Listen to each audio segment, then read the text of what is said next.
Pour Amnesty International, c'est l'armée secrète de Vladimir Poutine. Fort de 2500 à 5000 mercenaires, le groupe Wagner s'est déployé depuis 2014 dans les zones de conflit de la planète où la Russie a des intérêts stratégiques, comme en Syrie. L'objectif principal de toute entreprise militaire privée, défendre les intérêts d'un gouvernement s'il ne peut pas utiliser son armée régulière. Nos objectifs, ce sont des revenus financiers et la possibilité de prendre le contrôle d'un grand marché de ressources pétrolières pour notre pays.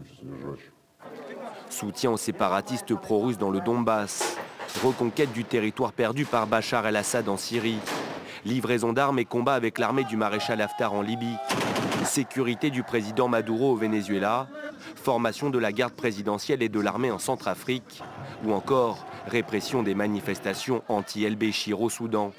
La liste est longue. Le groupe Wagner opère dans une dizaine de pays. En échange, il obtient dans certains d'entre eux le droit d'extraire de l'or, du gaz, du pétrole ou des diamants.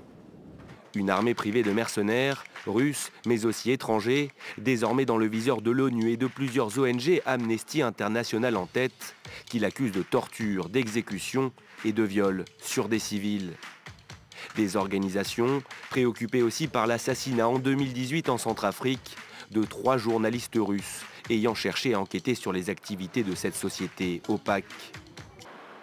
Interrogé sur la question, le Kremlin, lui, botte en touche. Selon lui, le groupe Wagner n'existe pas. Des images et des témoignages prouvent pourtant aujourd'hui le contraire.